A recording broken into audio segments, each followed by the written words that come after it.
I didn't know if I'd make it. I had a bike, a bivvy instead of a tent, my phone, and a drone.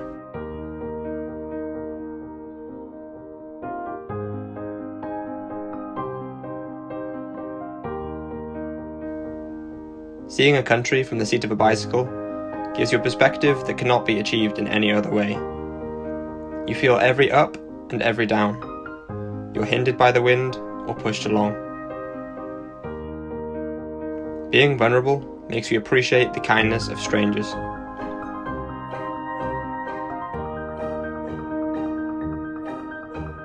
After getting in contact with Giant, I travelled to Shanghai to pick up a bicycle from where they are made with the intention to cycle it home. Home happened to be on the other side of the world.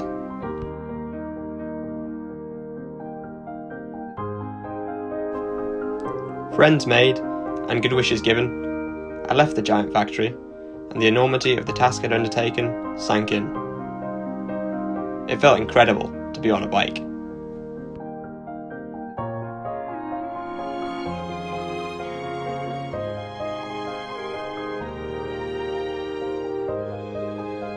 My senses prickled with all the new sights and smells of a culture so different from my own. In Chinese, they call this time of year Sanfu Xian, and it's the hottest season, and boy can I feel it. The North Face bag that I had on my back, the zip broke and it was annoying me, so I've bodged it onto the front of the bike using zip ties and duct tape. It's got all my winter kit in, so I've just steeled it up and I'll get it out when it gets cold. Surprisingly, I found some good bike paths in China. Home to the terracotta warriors, Xi'an is where I began my journey along the Silk Road, a network of ancient trading routes connecting the east to the west. I was cycling about 200 kilometers a day and sleeping on the side of the road. However, this wasn't technically legal. The Chinese police require you to tell them where you are every night. They do this by getting your hotel to register you with the local station, allowing them to keep tabs on you. Not possible when camping. I would set up camp after dark and was never bothered.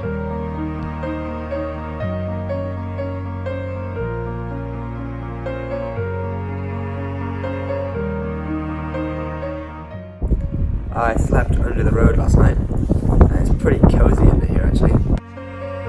Using highways with a large hard shoulder, and not a huge amount of roads to choose from, navigation was easy in China, and the surface was excellent too. Entering into Xinjiang, an autonomous territory in northwest China, home to many ethnic minority groups, I was monitored more closely.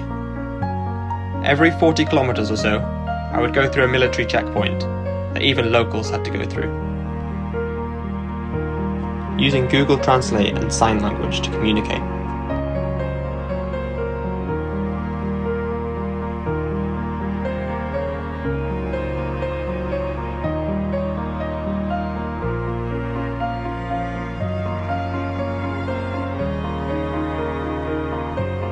I wasn't allowed to enter the town without a police escort. They were very friendly, even taking me out for dinner, to the amusement of everyone else in the restaurant. They took me to a hotel foreigners could stay in and left me to book a room. But before I could pay, 10 Chinese police rushed into the reception with bulletproof shields, guns and batons. They ushered me into a police van with my bike and were about to drive off when on the radio they were told I could stay there. I didn't get into this hotel room until 2 AM, just wanting a shower and a place to rest.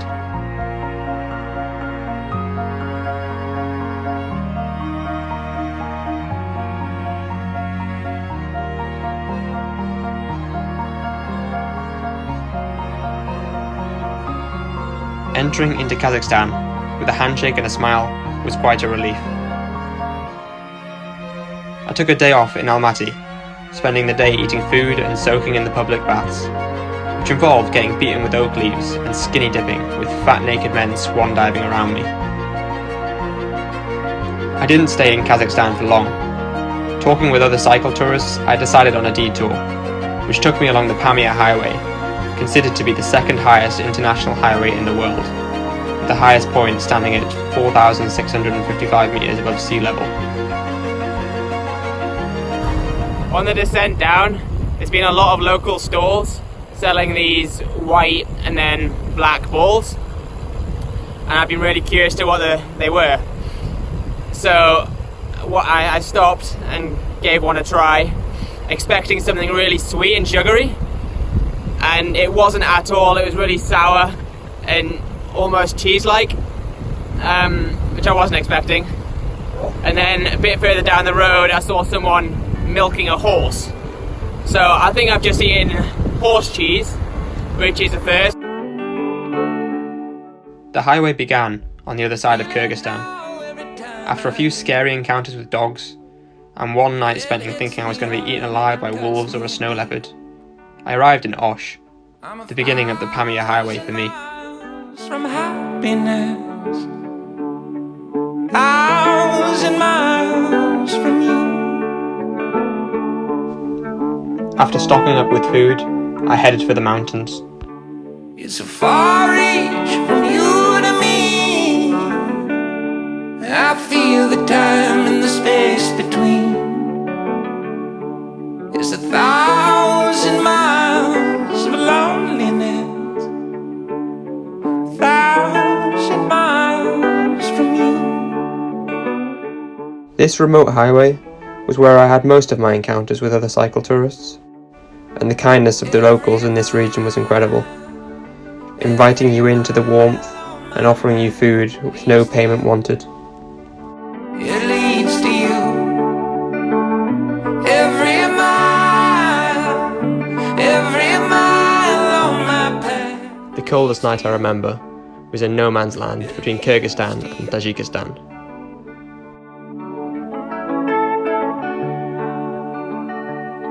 I'm not around, but I'm not gone.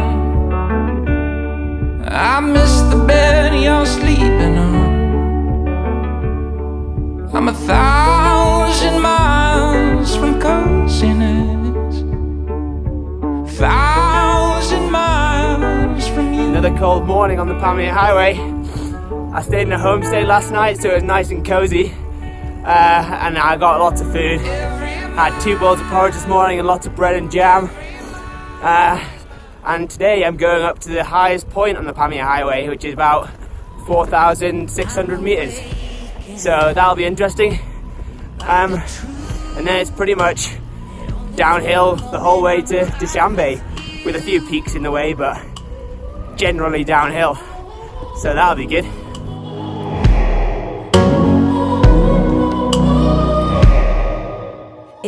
I was now cycling on the roof of the world, and with a combination of high altitude, strong wind and rough road surfaces, it was slow going but spectacular. If you never come around, how we ever gonna be? If you're always on the ground, then you're never gonna see what falling feels like. Falling feels.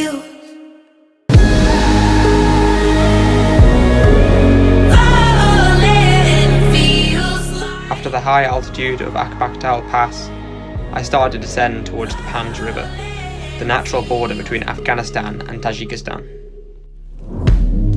I was higher than the stars, orbiting the universe to where you are.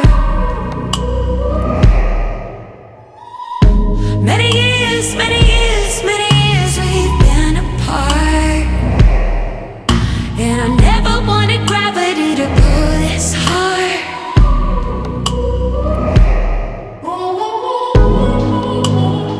The road I was now cycling along also happened to be the main channel for heroin coming into Europe from Afghanistan, the largest heroin producer in the world. You're never gonna see what falling feels like.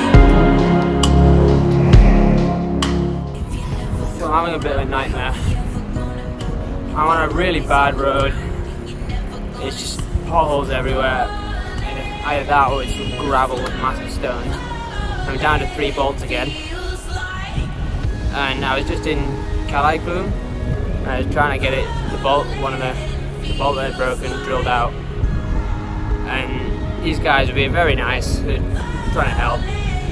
But they were about to break the bike, so I stopped them before they could drill right into the fork. So I'm just going to have to continue, get to Dushanbe, which is about 370 kilometers away. And there should be a bike shop there that I can hopefully get it out for good. It's just been really annoying. It's been a beautiful road, but it's not a good quality, and with the 2 front panniers, it's not fun. I'd love to come back and do it on with just less kit, and it'd be on a mountain bike, and you could fly along the horrible terrain. Oh, better keep on going.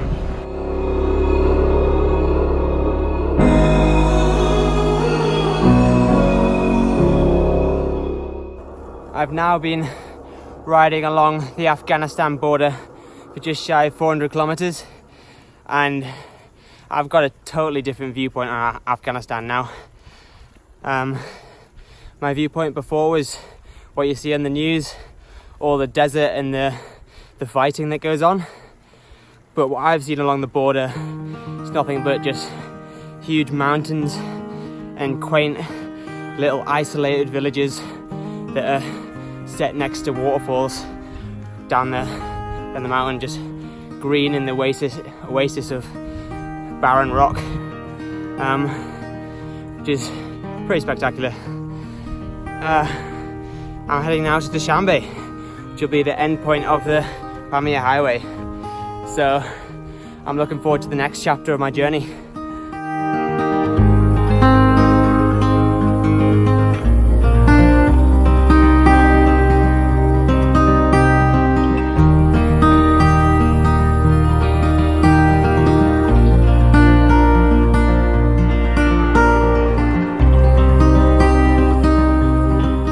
As old as Rome, Samarkand is one of the more important cities along the Silk Road, being at the crossroads of world cultures.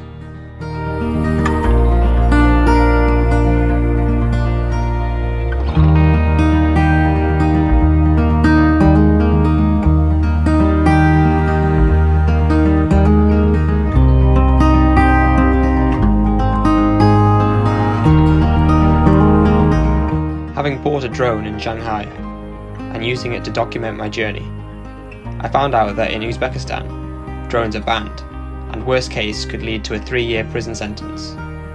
I hid it at the bottom of one of my panniers and hoped for the best.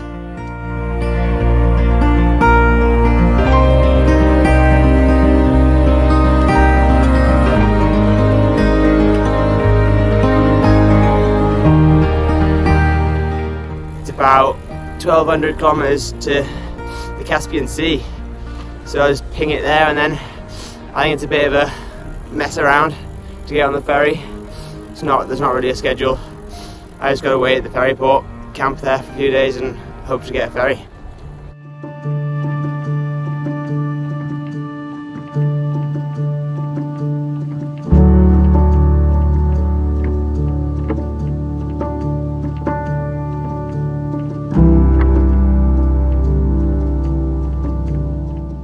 In Khiva, I bumped into another cycle tourist heading in the same direction as me.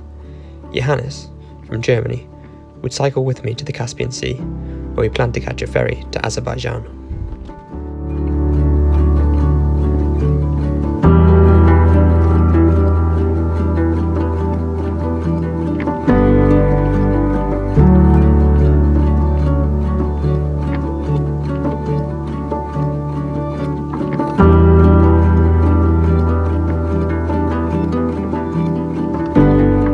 Now back in Kazakhstan.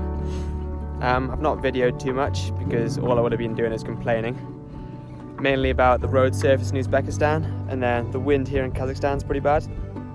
And then the food's been not so great. I've basically just had a diet of bread and tomato sauce, so I'm looking forward to get to the Caspian Sea, which is about 320 kilometers away now. And the food should improve when I get over there and then into Turkey. I've heard it's pretty good. And also it's been very cold here in the desert. Everyone I've spoke to, other cycle tourists, have said it's been really warm and been like the hottest part of their trip. But I've found it to be pretty cold, and especially at night. So tonight I'm going to be camping in this abandoned house that I climbed in, opened the door. So it should be a bit warmer in there, and then be able to set off a bit earlier, because when you're cold in the mornings it's hard to get out your sleeping bag. So hopefully get a decent chunk done tomorrow, and maybe get to the Caspian Sea in 2 days, get to the ferry.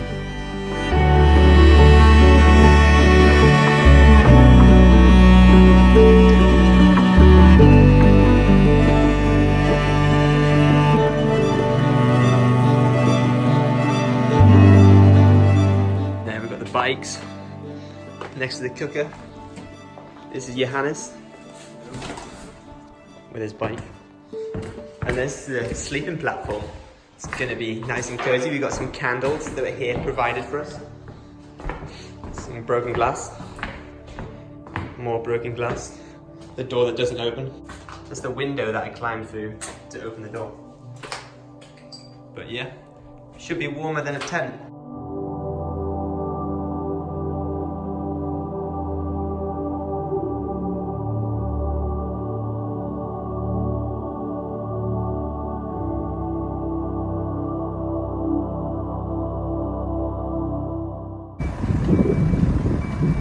Now leaving for the ferry.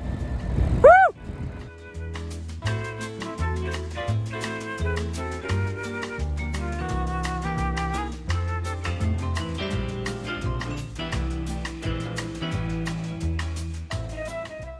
After a 36-hour wait at the ferry port, we're now on the ferry. It's nice to not be on the bike, but I'm really looking forward to a shower. I think we'll try and find that later. That's the old German currency. Yeah. Before the euro. Oh yeah?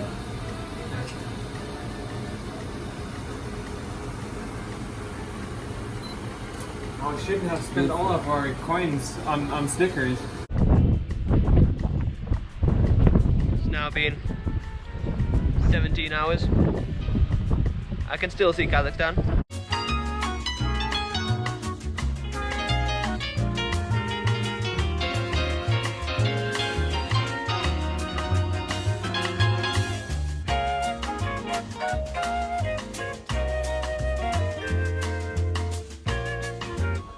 I think we need more food. Next time we should bring rice and noodles and cook for everybody. But I think we are the only one complaining here. They not always finish their food. So They never finish their food. they never finish their food. Yeah. And we're just starving. The food's good, but it's just not good, enough. Yeah, it's the food not is enough. good. It's not enough. Yeah. Yeah. So we've got to fill up our bread.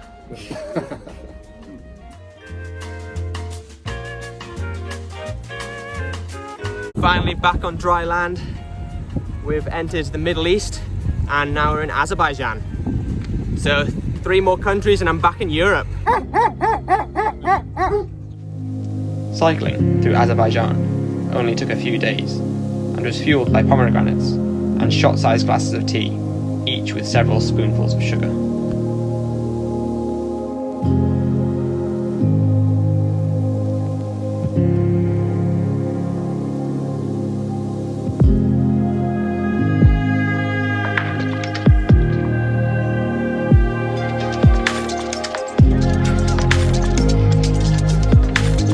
Georgia was the first country I began to see the signs of autumn, with the trees changing colour.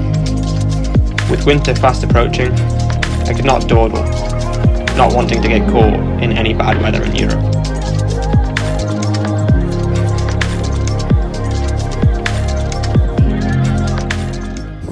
Turkey may be doing some dodgy stuff politically right now, but they sure know how to build a road.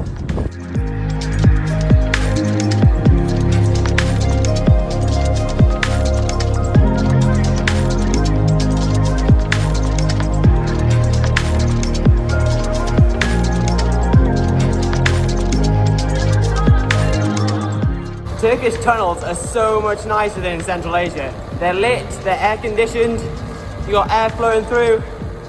The ones in Central Asia, there was no lights and it was just dusty and you just suffocated. It's so much nicer. The fastest route across Turkey would be to hug the Black Sea coast all the way to Istanbul.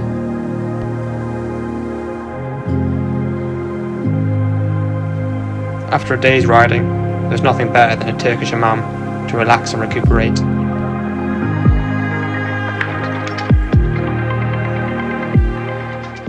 I'm currently riding into Istanbul.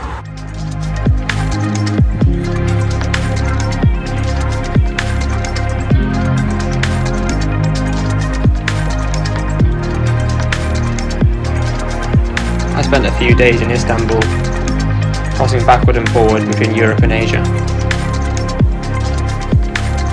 Being hosted by friends I'd met in a giant bike shop.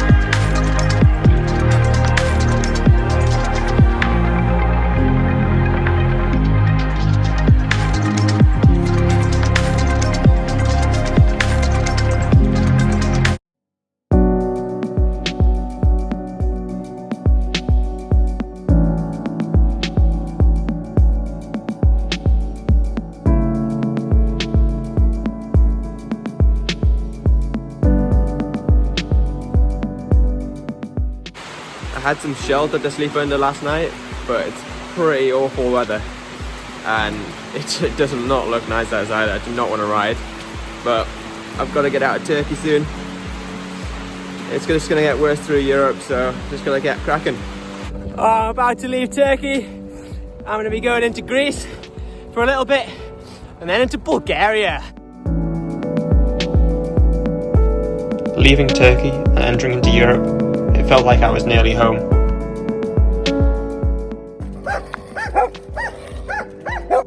As I was in the final few weeks of my journey, I met others heading in the opposite direction, just beginning theirs.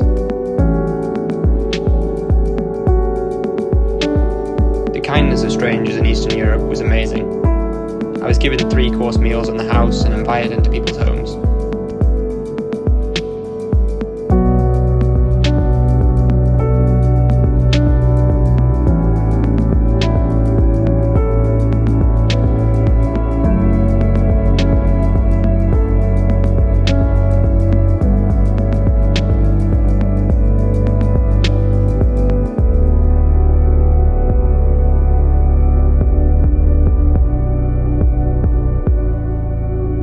Unfortunately, in Serbia, the driving became noticeably worse, with drivers coming scarily close.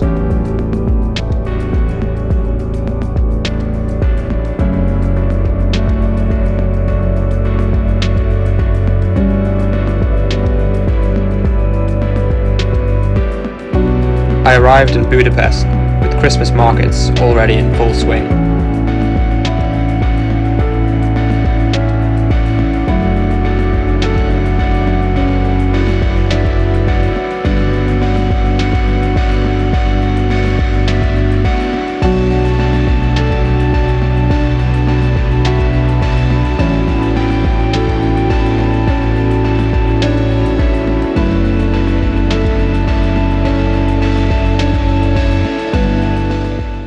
I've passed through Vienna.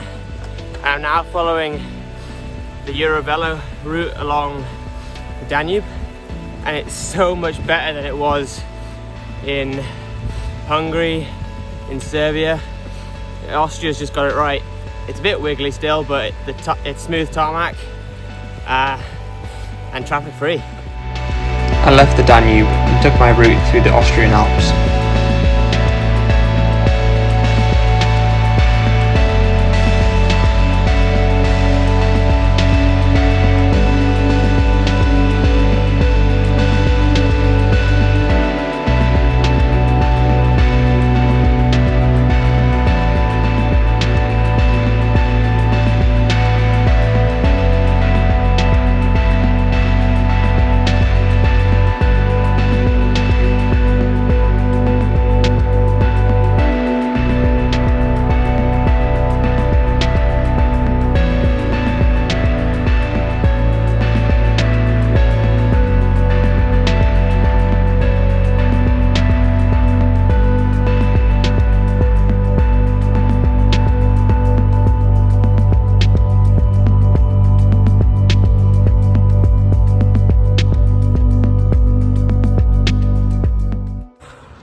Oh, it's getting a bit chilly in Germany.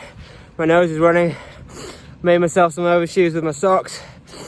Oh, be in Luxembourg hopefully soon. After Germany, I rerouted once more to enter into Luxembourg, the country where my dad took me on my first proper bicycle tour when I was 7. I began cycling along the Vennbahn bicycle route, which traverses 3 countries: Luxembourg, Belgium and Germany.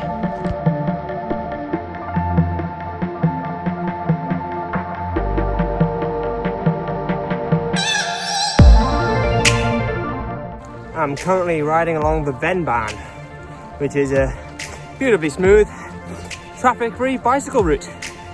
I've just stopped quickly in Monschau, which was down a really steep hill, which I just had to climb back up. I was about to miss it. I'm glad I didn't, but it is beautiful. Nice Christmas market down there. I'm now gonna keep on riding, get to Aachen, and then I'll be really close to the Netherlands, which is my last country until I get to England.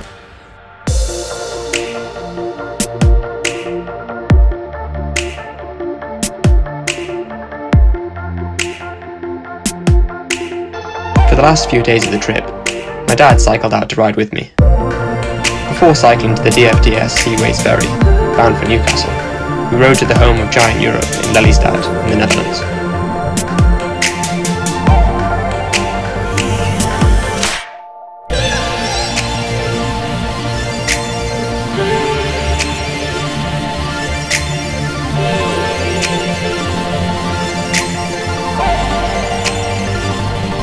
We met with Frank Veltman, second in command of the Giant HQ, who showed us around and then cycled with us to Almere, en route to Amsterdam.